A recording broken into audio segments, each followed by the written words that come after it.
Hi everyone, thank you for tuning in to episode 2 of Fad or Future, where we will discuss our opinions on some tech topics and let you know whether or not we think they're just a fad or if they are the future.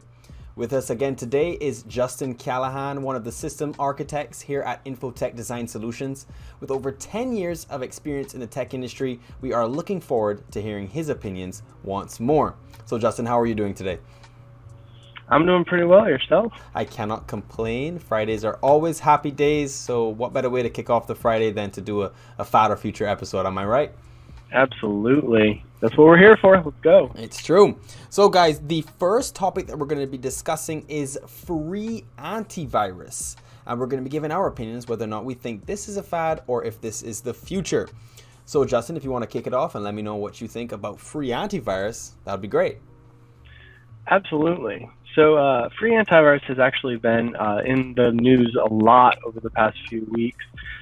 You may have heard that there was recently a detailed report taken out by PC Magazine with some really good investigative journalism there, reporting that apparently Avast, which is one of the largest free antivirus solution providers, definitely in the U.S., had been actually tracking some user data, including things such as websites visited, duration of sites visited, and frequency. Wow. And was actually sending that to one of its subsidiaries.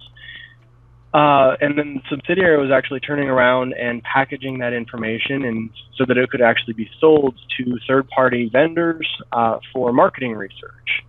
And this definitely kind of, exploded online. With concerns over privacy for the users of this free antivirus solution.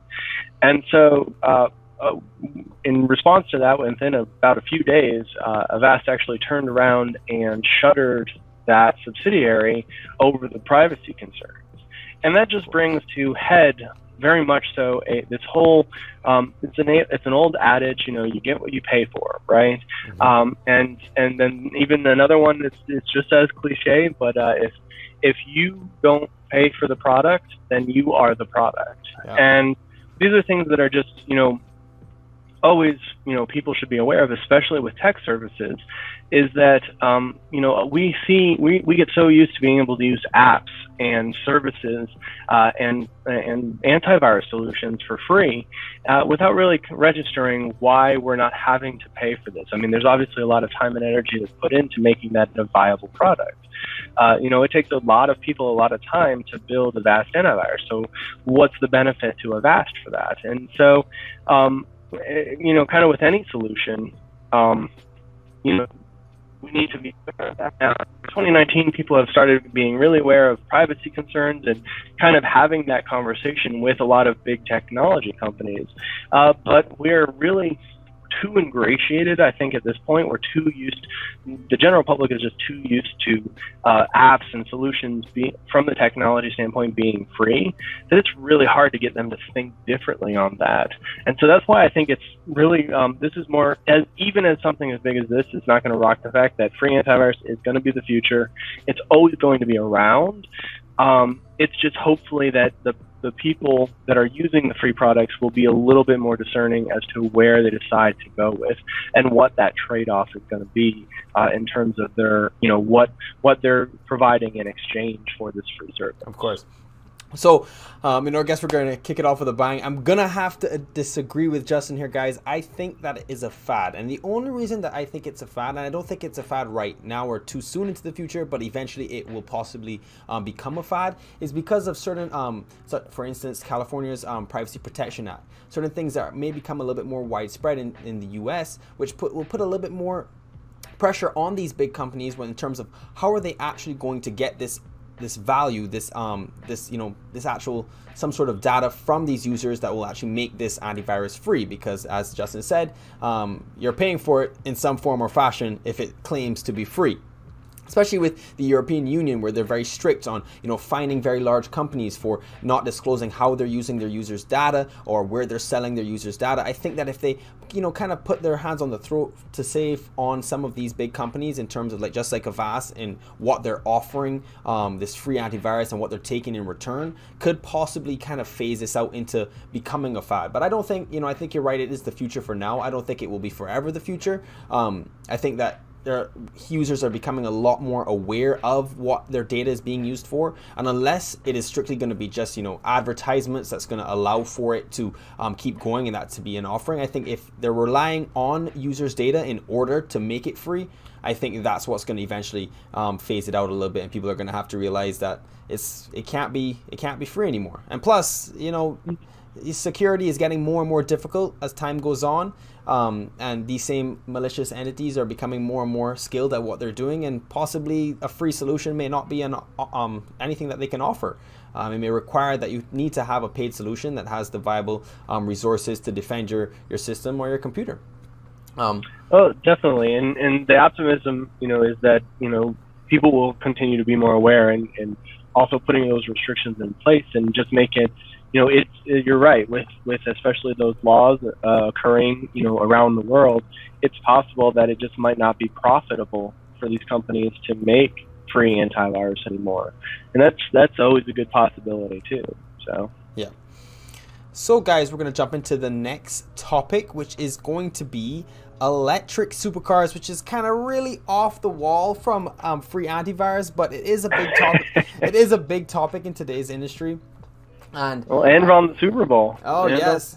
Super Bowl definitely had quite a few ads. And we're not just going to be talking about electric cars. We're actually going to be focusing on the supercars, which I think is more of a niche market for electric cars. And we're going to kind of kick it off with what I would think that it is. And in my opinion, I think the electric supercars can be a fad, and probably is a fad just because of the fact that when it comes to supercars, electric cars, there have been a lot of videos where electric cars versus like the Tesla versus the Bugatti, and you do see the Tesla hold up when it comes to its initial acceleration and torque, but in the longevity, the top speed, it's just those same gas or diesel engines just seem to outbeat the electric cars.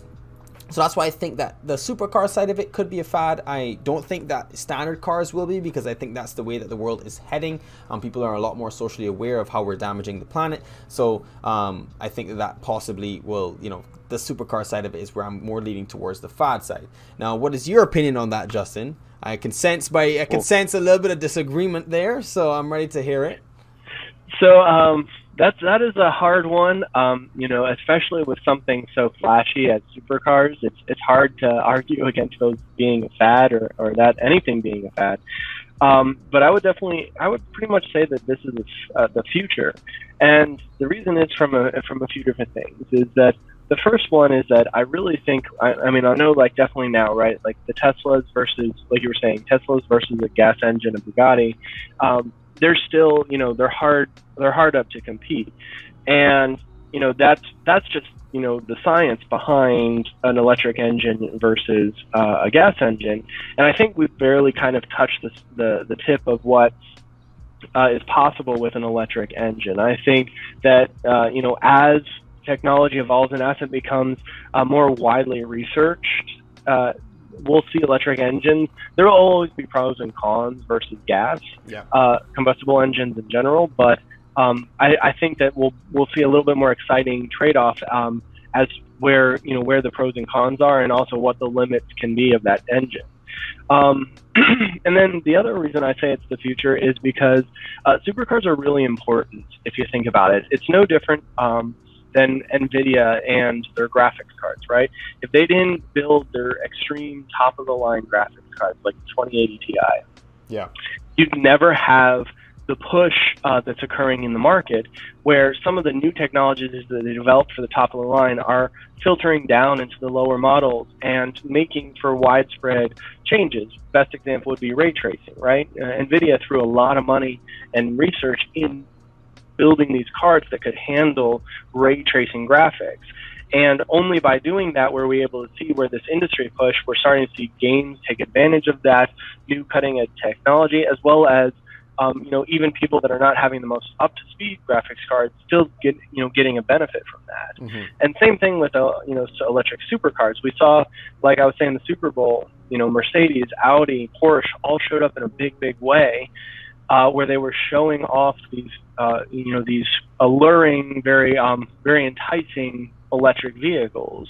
And building that perception is also very important too, because the more attractive the idea of an electric car is to the mass public, the more likely it is going to become this norm and something that is going to be a goal or desire when purchasing their next car. So even though they might not be purchasing these electric supercars, if these companies, like let's say Mercedes, is showing this top of the line electric vehicle and then saying, well, you could also get this other Mercedes that's also electric, it kind of helps this compromise and this gradual perception shift of electric vehicles are something to be desired or something to become the norm.